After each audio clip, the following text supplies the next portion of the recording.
morning students, how are you?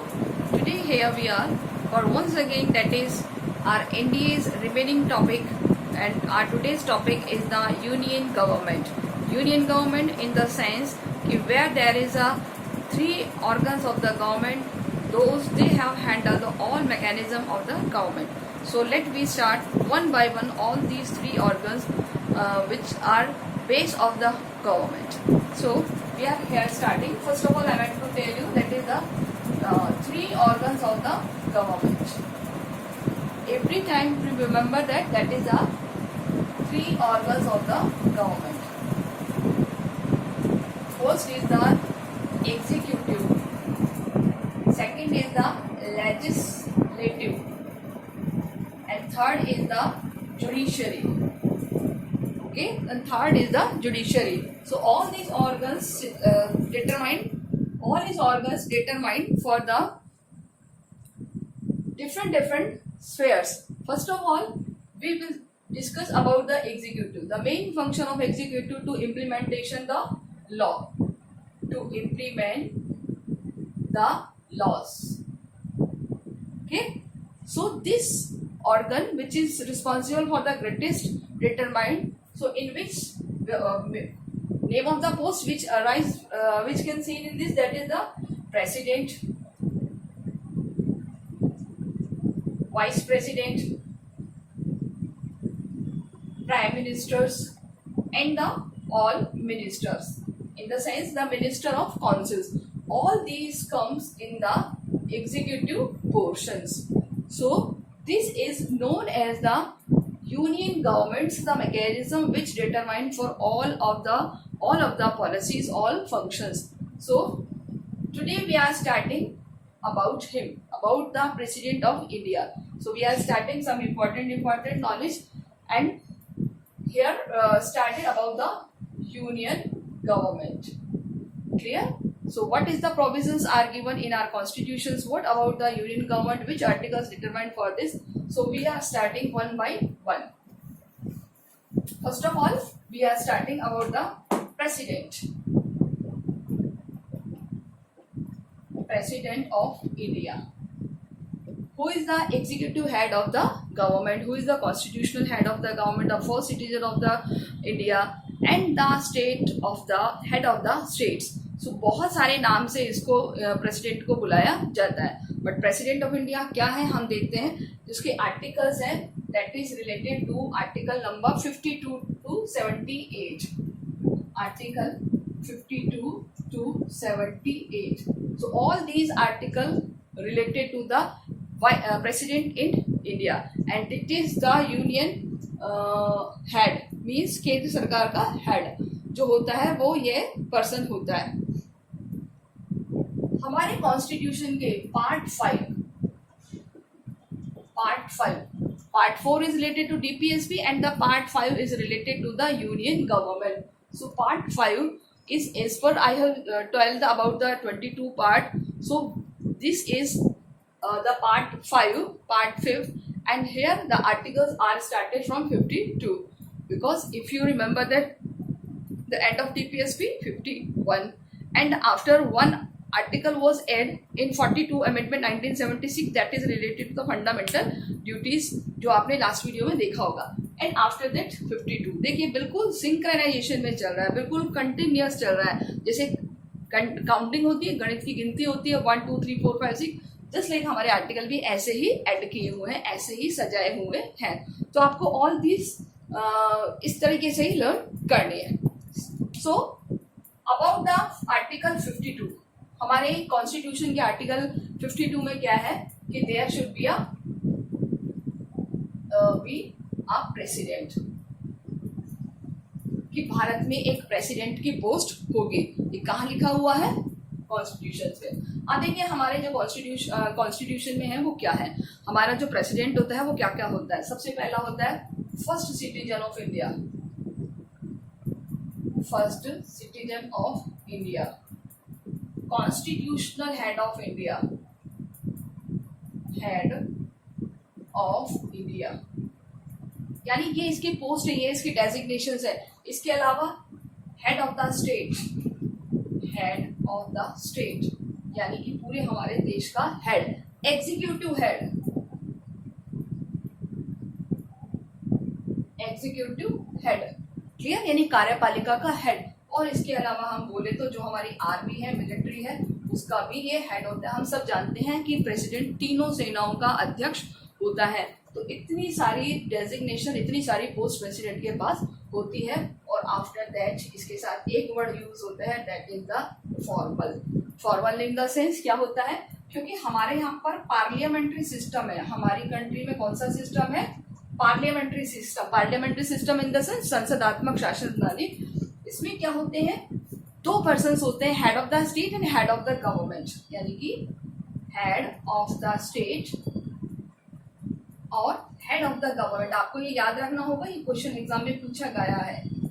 तो आप देखिए, हेड ऑफ द स्टेट जैसे मैंने अभी यहाँ पे लिखा प्रेसिडेंट, प्रेसिडेंट, और head of the government prime minister, यानी कि जो भी काम होते हैं गवर्नमेंट के वो सब कौन करता है, पूरे प्राइम मिनिस्टर करता है। तो prime minister enjoy the real power in the India.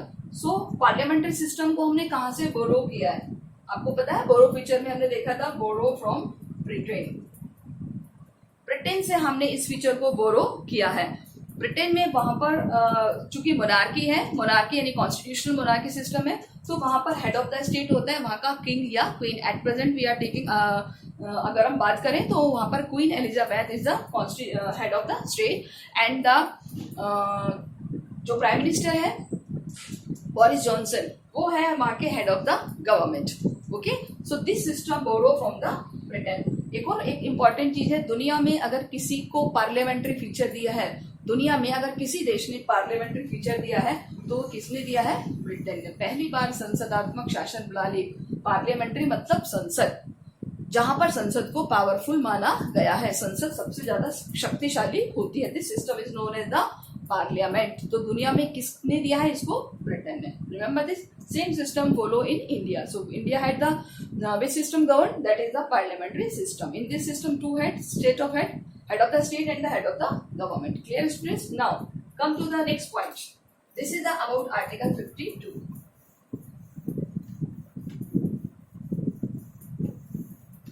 Now in next content, that is related to the article elections. Elections of president. यानी कि प्रेसिडेंट का इलेक्शन कैसे होता है। हम छोटे छोटे सेगमेंट्स में इसको लेके चलेंगे, सारे के सारे आर्टिकल तो आपके लिए इंपॉर्टेंट नहीं है, पर जो जो भी इंपॉर्टेंट है मैं आपको वो सब बता रही हूँ। क्लियर? तो आर्टिकल 54 और 55 यहाँ हम देखेंगे। आर्टिकल 54 और 55 में क्या कहते हैं, यानी प्रेसिडेंट का जो इलेक्शन होता है वो किस तरीके से होता है, कौन कौन इसमें पार्टिसिपेट करता है। So everybody knows about the presidents election. Indirect होता है। कैसे होता है, indirect. Indirect, what is the meaning of indirect? Indirect process से इसका इनका इलेक्शंस होता है। इनडायरेक्ट प्रोसेस वो होता है जिसमें पब्लिक पार्टिसिपेट नहीं करती। Public participate in the sense कि जो जहाँ पर जिन इलेक्शंस में पब्लिक पार्टिसिपेट करती है वो डायरेक्ट इलेक्शंस होते हैं, जिनमें पब्लिक पार्टिसिपेट नहीं करती वो क्या कहलाते हैं, इनडायरेक्ट इलेक्शंस। तो प्रेसिडेंट का इलेक्शन कैसे होता है, इनडायरेक्ट इलेक्शंस। तो इसका भी एक प्रोसेस है, वो भी हम बात करेंगे। तो कौन कौन पार्टिसिपेट करता है इसके इलेक्शंस में, सबसे पहले हम बात करेंगे तो elected members of both house of parliament. Clear? First step, that is the elected member of the both house of the parliament. संसद के दोनों सदनों की इलेक्टेड मेंबर्स, याद रखना। ओके, सेकंड है elected members of state legislative assembly. I short में लिखा है बट आप समझ जाइए, स्टेट लेजिस्लेटिव असेंबली, राज्यों की विधान सभाओं के इलेक्टेड सदस्य। इसके अलावा यूनियन टेरिटरीज के मेंबर्स, जो जहां पर लेजिस्लेटिव असेंबली है, विधान सभा है।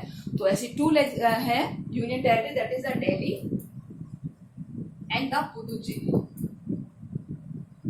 रिमेंबर दैट, दिल्ली और पुदुचेरी लेजिस्लेटिव असेंबली के इलेक्टेड मेंबर्स। ये सारे के सारे प्रेसिडेंट के इलेक्शन में पार्टिसिपेट करते हैं. Remember this. They are participate in the election of president of India. Okay. अब बात आती है कौन नहीं करता. ये आपको बहुत याद रखना है. नहीं करता माने nominated members not participate. Okay. Remember this. हमारी संसद में दो तरह के सदस्य होते हैं. लेजिस्लेटिव असेंबली में दो तरह के सदस्य होते हैं, इलेक्टेड और nominated. There are two kind of persons. So all elected members are participate in the process of election of president. Okay, and not nominated. Nominated नहीं करते. ये आपको याद रखना है. Okay. Now next segment we will see about the किस तरीके से होता है, इनका प्रोसेस क्या होता है. What is the process of election of president? यानी कि इनका प्रोसेस क्या होता है. इनका जो प्रोसेस होता है through the PR system, that is the proportional representation. Short में इसको PR सिस्टम भी कहते हैं.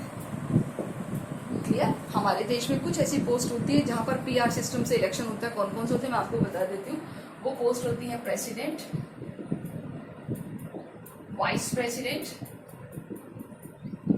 And the member of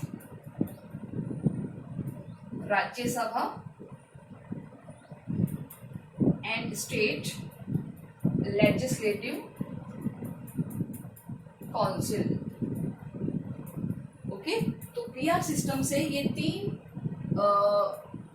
post के वोट होते हैं. President, vice president, the member of Rajya Sabha and the member of state legislative council, Vidhan Parishad जिसको हम कहते हैं. ओके. PR सिस्टम से वोट होता है. That is a single transferable. ये तरीका होता है single transferable voting on secret ballot.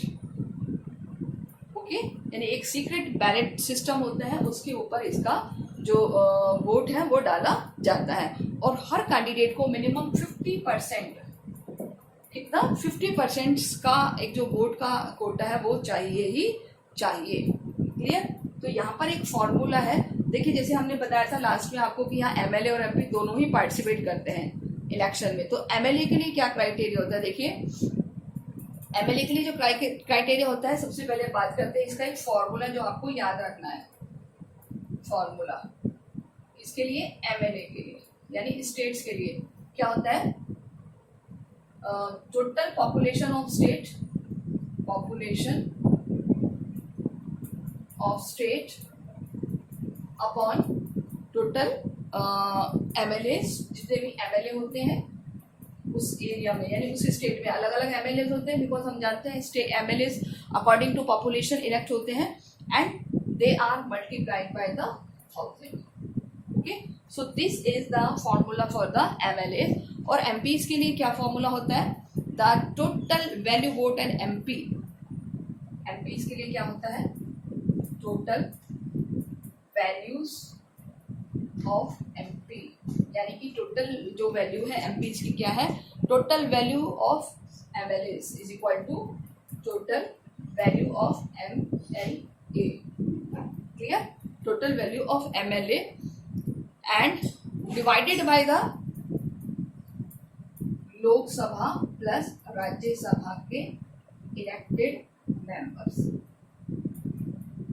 Clear. तो इस तरीके से ये फॉर्मूला यहाँ पर फॉलो किया जाता है जो कि आपको याद रखना है. क्लियर. तो this is the system. From this system president of election can be elect. Now in next way we will see about the next कि कुछ इंपॉर्टेंट फैक्ट्स हैं प्रेसिडेंट से रिलेटेड, वो हम आपको बाद में बताएंगे. पर सबसे पहले हम बात करते हैं इनके कुछ और फैक्ट्स की जो कि प्रेसिडेंट से रिलेटेड है. And that is a term. What about the term. कितनी टर्म होती है हर कोई जानता है. टर्म इज द 56 आर्टिकल 56 के अकॉर्डिंग. आर्टिकल 56 के अकॉर्डिंग टर्म यानी टेन्योर 5 years. एक बार जब प्रेसिडेंट इलेक्ट होता है तो कितने साल के लिए होता है. 5 years के लिए. अब कितनी बार इलेक्ट हो सकता है, तो यहाँ पर एक प्रोविजन दिया है आर्टिकल 57 कि प्रेसिडेंट कितनी बार इलेक्ट हो सकता है, 2 बार या 2 से ज्यादा बार। तो there is a no limit, there is no limit, यानी कि कितनी भी बार वो प्रेसिडेंट बन सकता है। लेकिन यहाँ पे आपको मैं इंपॉर्टेंट फैक्ट बताना चाहूंगी यूएस के बारे में। जो यूएस का प्रेसिडेंट है ओनली कितने टाइम्स इलेक्ट हो सकता है, ओनली 2 टाइम प्रेसिडेंट, 2 से ज्यादा बार वो इलेक्ट नहीं हो सकता। और आपको पता है एक प्रेसिडेंट का टेन्योर वहां कितना होता है, टेन्योर मतलब टर्म यानी टाइम कितना होता है, 4 ईयर इन यूएसए। याद रखेंगे आप, हमारे इंडिया में कितना है 5 ईयर्स, अमेरिका में कितना है 4 years. Okay, the tenure of the term या टाइम या समय या अवधि कुछ भी बोल सकते हैं। प्रेसिडेंट की अमेरिका में कितनी है 4 साल, भारत में कितनी है 5 साल। अमेरिका का राष्ट्रपति कितनी बार चुना जा सकता है, मैक्सिमम 2 टाइम्स।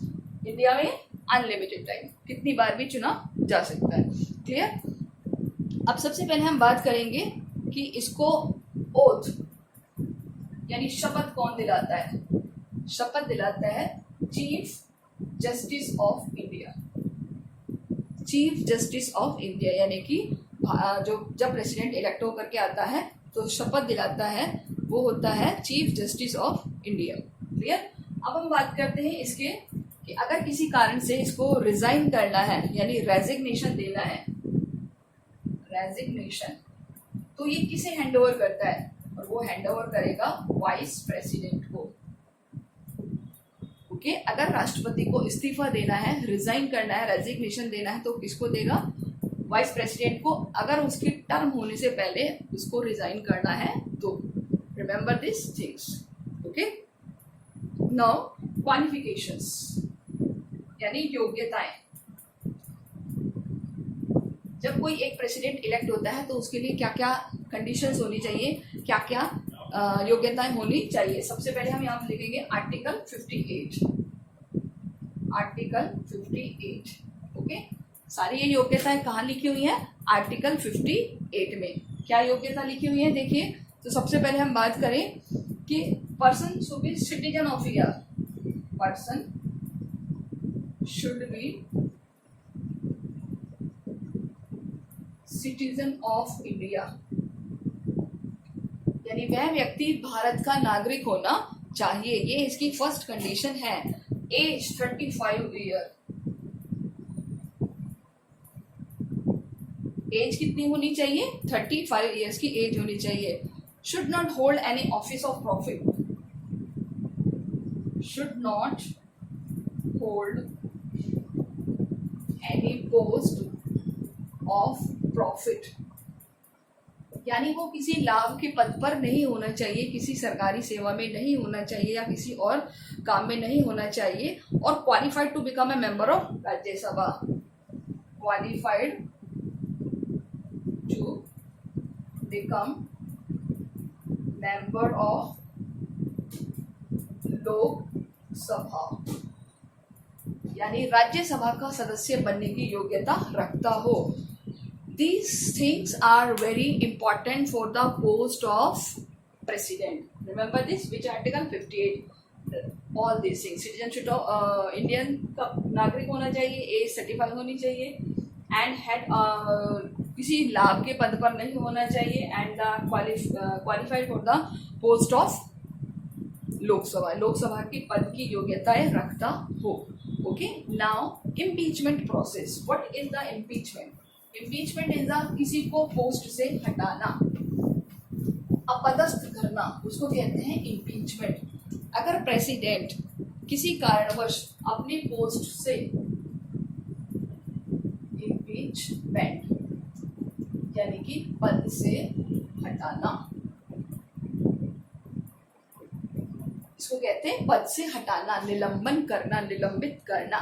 ठीक है, अगर प्रेसिडेंट अपने पद का दुरुपयोग कर रहा हो and he is not working according to constitution and misuse the constitution, so there is a provision कि we can remove from his post according to article article 61 के अनुसार हम इसको इसकी पोस्ट से हटा सकते हैं। इसका एक प्रोसेस दिया हुआ है, प्रोसेस मैं आपको बहुत शॉर्ट में बताऊंगी किस तरीके से प्रोसेस है। सबसे पहला, एनी हाउस में, एनी हाउस मतलब लोकसभा या राज्यसभा में क्या किया जा सकता है, एक process start, process can be start, यानी कि चाहे लोकसभा या राज्यसभा कहीं पर भी इनको हटाने की प्रोसेस शुरू की जा सकती है। उस प्रोसेस में कितनी मेजॉरिटी चाहिए, 1/4 मेजॉरिटी साइन। उस मेजॉरिटी में कितने लोगों के साइन होने चाहिए, 1/4 मेजॉरिटी के साइन होने चाहिए, यानी कि आपको याद रखना है 1/4 टोटल मेंबर्स एंड 14 डेज का नोटिस, एंड 14 डेज नोटिस, 14 दिनों की सूचना, पूर्व सूचना, टू सेंड द प्रेसिडेंट। यानी कि आप प्रेसिडेंट को पोस्ट से हटा रहे हो तो आप उनको सूचित करेंगे, तो 14 दिन की पूर्व सूचना पे उनको हटाया जा सकता है। अब वो ये रेजोल्यूशन पास हुआ है तो उसमें कितनी मेजोरिटी चाहिए, 2/3 की मेजोरिटी। अगर लग रहा है कि 1/4 लोगों ने सही किया है, अब उसको हटाया जाना है, तो यहाँ पर कितनी मेजोरिटी चाहिए, जिस में ब्लेम लगाया जिस हाउस में, उसके 2/3 की मेजोरिटी चाहिए, यानी कि the pass by the 2/3 majority of the total member of their house. Now it is sent other house, sent in other house, यानी कि सपोज ये प्रोसेस पहले लोकसभा में शुरू हुआ है, लोकसभा में ये पूरा प्रोसेस हो गया, अब इसको क्या कहाँ भेजा गया है, राज्यसभा में, ठीक है। और अगर राज्यसभा में भी भेजा जाता है और वहां पर भी इसको मेजोरिटी मिल जाती है कितने की, 2/3 की, यानी कि the president has right to defend himself through a authorised council, यानी प्रेसिडेंट भी अपनी कोशिश करेगा। If second house also prove the 2/3 majority, यानी कि सेकंड हाउस में भी 2/3 की मेजोरिटी से अगर इसको पास कर दिया है तो प्रेसिडेंट को उसकी पोस्ट से रिमूव किया जा सकता है, रिमूव प्रेसिडेंट, ओके, उसकी पोस्ट से रिमूव किया जा सकता है। ये एक छोटा सा प्रोसेस है, यहाँ भी याद रखना 1/4 14 दिन का अग्रिम नोटिस, 2/3 की मेजोरिटी बोथ हाउस में, ओके। तो ये 3 स्टेप्स इसके जरूर याद रखिए। अब हम बात करते हैं, अगर इसकी सीट वैकेंट होती है, वैकेंट मतलब खाली पद, तो फिर कौन काम करेगा, तो यहाँ पर हम बात करते हैं, अगर किसी रीजन से पोस्ट वैकेंट है, in case of death, resign या रिमूवल, कोई भी रीजन हो सकता है, तो उस केस में कौन काम करेगा, वाइस प्रेसिडेंट, यानी in place of president who will work according to article 62, ठीक है। Vice president play an important role as a president. अब अगर वाइस प्रेसिडेंट भी नहीं हो तो कौन करेगा काम, चीफ जस्टिस ऑफ इंडिया। कौन करेगा, चीफ जस्टिस ऑफ इंडिया। तो अभी तक इंडिया में ऐसा हो चुका है, हम इसका एक एग्जांपल देते हैं आपको कि हिदायतुल्ला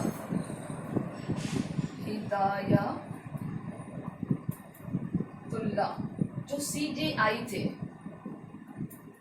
1969 में उन्होंने एज अ प्रेसिडेंट काम किया था for some time, as a president काम किया था, बिकॉज वाइस प्रेसिडेंट भी उस समय नहीं थे, क्लियर। इसके अलावा कुछ और फैक्ट्स हैं जिसके बारे में याद रखेंगे कि कौन सा प्रेसिडेंट है जिसका सबसे लंबा टेन्योर रहा है, कौन सा प्रेसिडेंट है जो एज अ वाइस प्रेसिडेंट भी रहा है, कौन से ऐसे प्रेसिडेंट है जिनकी कार्यकाल के दौरान ही डेथ हो गई थी। तो कुछ ऐसे फैक्ट्स भी दिए हुए हैं, आप वो फैक्ट्स पर भी जरूर गौर कर लीजिए, मे बी एग्जाम में पूछे जा सकते हैं, क्लियर।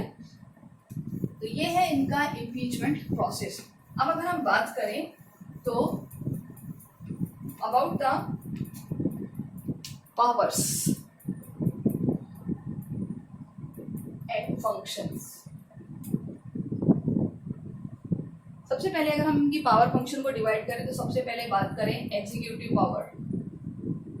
एग्जीक्यूटिव पावर्स का मीनिंग होता है कार्यकारी शक्तियां, यानी कि आप ये देखिए एग्जीक्यूटिव पावर में प्रेसिडेंट की सारी अपॉइंटमेंट और रिमूवल चीज़ें आ जाती है कि किस किस को वो अपॉइंट करता है और रिमूव कर सकता है। ओके, सो ये है, आपको मैं शॉर्ट में बता देती हूँ। जैसे chief justice of India, high court के जजेस, हाई कोर्ट, एससीजी मतलब हाई कोर्ट के जजेस, चीफ मुख्य न्यायाधीश और अन्य जो जजेस होते हैं वो। इसके अलावा हम बात करें यूपीएससी का चेयरमैन, चेयरमैन ऑफ यूपीएससी यानी यूनियन पब्लिक सर्विस कमीशन। इसके अलावा CAG, CAG means controller and auditor general. इसके अलावा अटॉर्नी जनरल,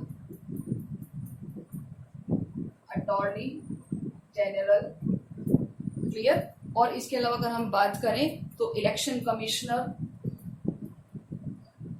इलेक्शन कमिश्नर।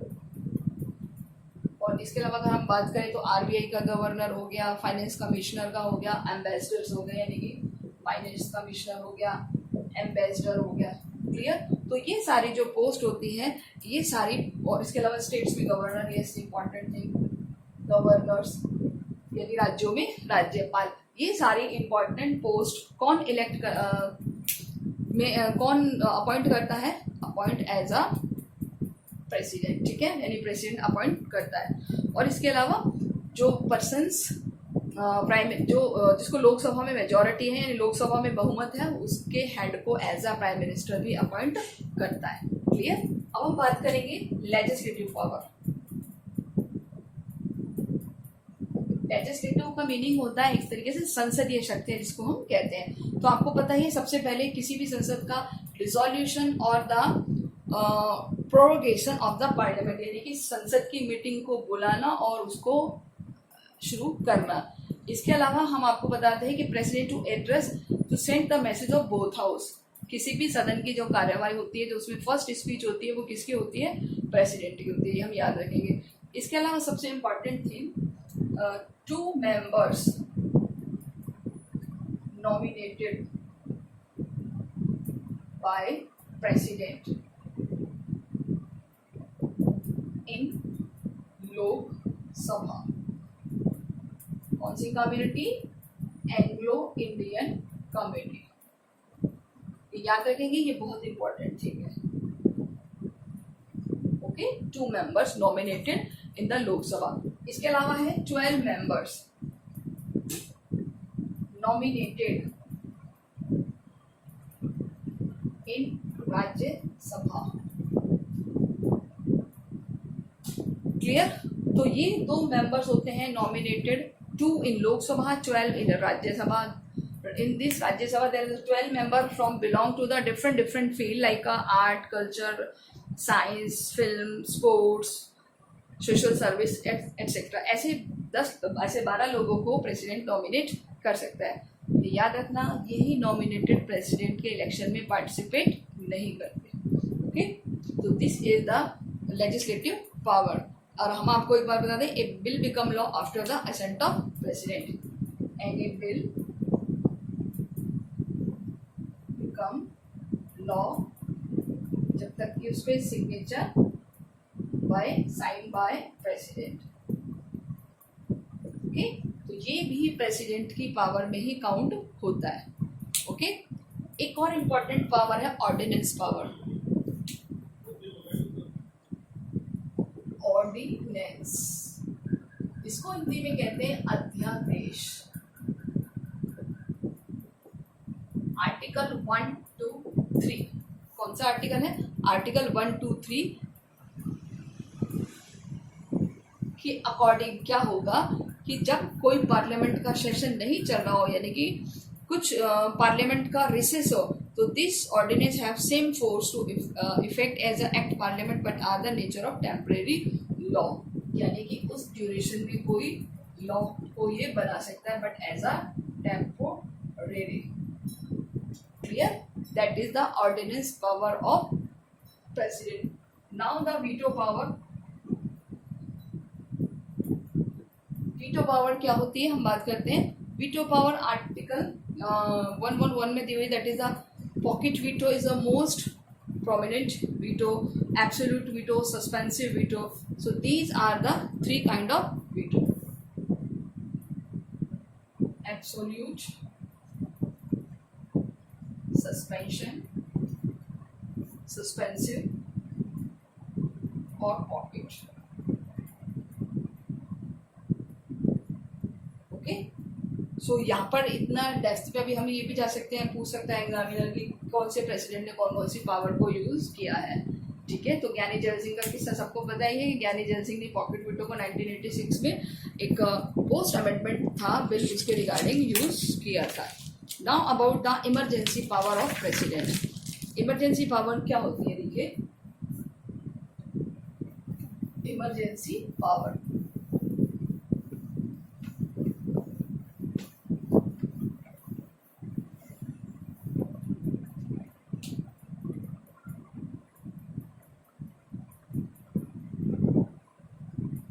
तो यहाँ पे 3 पावर चलती है. आर्टिकल 356 और आर्टिकल 360. क्लियर? तो 3 पावर याद होती है. ये इन केस ऑफ इंटरनल कोई पीस वायलेट हो जाता है, कोई नेशनल इमरजेंसी डिक्लेयर करनी पड़ती है, इन केस ऑफ वॉर हो, कुछ भी हो, तो उस ड्यूरेशन क्या होती है? National emergency. नेशनल इमरजेंसी कौन सी कंडीशन में? वॉर, इंटरनल पीस, यानी आंतरिक शांति वगैरह कुछ खराब हो तो उस देश में एक हिस्से में या पूरे देश में क्या डिक्लेयर कर सकता है? National emergency. According to which article? आर्टिकल 352. 356 यानी कि प्रेसिडेंट रूल किससे रिलेटेड है? प्रेसिडेंट रूल, जिसको हम राष्ट्रपति शासन भी कहते हैं. ये कब लगाया जाता है? In case of the fell off mechanism of the state. अगर किसी स्टेट का मैकेनिज्म फेल हो जाता है तो उस कंडीशन में क्या लगाया जा सकता है? आर्टिकल 356 और 360 that is related to the financial emergency. Financial emergency. Okay, so all these 3 power come from the all these 3 power come through the emergency power. President rule or national emergency come to the emergency power. Now about the judicial power.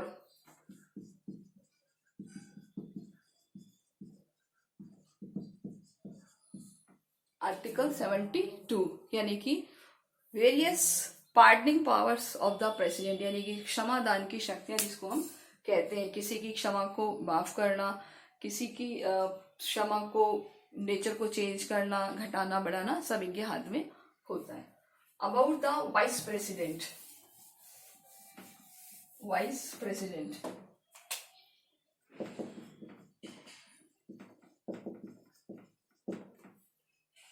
तो vice president article 63. Article 63 के according there should be a vice president of India और the highest officer, second highest officer क्या होगा? Second highest officer of the country. Second highest officer of the country. Clear? अब बात करते हैं कि जब प्रेसिडेंट नहीं होगा तो उनके रोल को कौन परफॉर्म करेगा? वाइस प्रेसिडेंट करेगा. हम बात कर चुके हैं. तो वाइस प्रेसिडेंट का जो इलेक्शन है वो सेम इलेक्टोरल कॉलेज सिस्टम से ही होगा, सेम एज प्रेसिडेंट. क्लियर? जो हमने प्रेसिडेंट के में देखा था तो सेम होगा. और प्रोपोर्शनल रिप्रेजेंटेशन के थ्रू, यानी पीआर सिस्टम से इनका इलेक्शन होता है. And one thing remember that कि जो यहाँ नॉमिनेटेड मेंबर्स थे जिनको प्रेसिडेंट ने नॉमिनेटेड किया था वो भी can participate election of vice president. यानी वाइस प्रेसिडेंट के इलेक्शन में नॉमिनेटेड मेंबर्स भी पार्टिसिपेट कर सकते हैं. क्लियर? इसके अलावा जो हमें याद रखना है qualification age same, that is the Indian का सिटीजन होना चाहिए, सिटीजन ऑफ इंडिया. इसके अलावा एज 35 ईयर्स की एज होनी चाहिए। And the eligibility become the member of Rajya Sabha, become the member of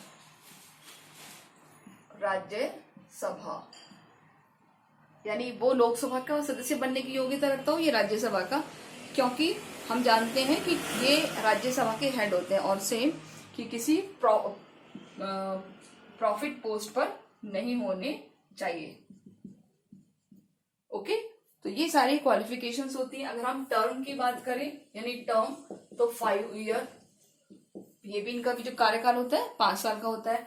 ये इंपॉर्टेंट है, that is the ex officio chairman. Clear? X officio chairman, यानी कि राज्यसभा के हेड के रूप में वो काम करते हैं। He is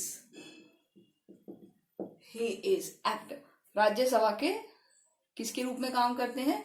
as a ex officio chairman, जिसको हम कहते हैं राज्यसभा के पदेन सभापति।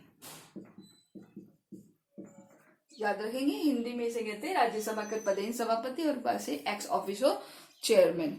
Okay, so all bill resolutions motions can be taken Rajya Sabha after his consent, यानी कि ऑल बिल्स पे जो भी कंसेंट चाहिए in Rajya Sabha by vice president पे इनकी कंसेंट चाहिए। क्लियर? तो हमारे कंट्री में अभी तक कितने वाइस प्रेसिडेंट हो चुके हैं, उसकी आप एक लिस्ट प्रिपेयर कर लीजिए, किसका कितना टेन्योर है, कौन सा vice president as a president भी इलेक्ट हो गए हैं, और एट प्रेजेंट कौन से वाइस प्रेसिडेंट हैं। So these are some little knowledge about the president and the vice president. और रिगार्डिंग दिस, अगर हम बहुत कुछ अगर छूट भी गया हो तो आप एक बार नोट्स में से देख लीजिए। कोशिश की गई है कि इंपॉर्टेंट फैक्ट्स लिए जाएं। जैसे आपको ये भी याद रखना है कि फर्स्ट वीमेन प्रेसिडेंट आपको बताया Pratibha Patil. So this regarding this जो भी फैक्ट्स हैं इंपॉर्टेंट, आप उनको पढ़ते चलिए, नोट्स बनाते चलिए। ओके, सो नाउ हम इसको अभी ओवर करते हैं। अगले कंटेंट में प्राइम मिनिस्टर और काउंसिल ऑफ मिनिस्टर्स के बारे में बात करेंगे। Till then take care, bye.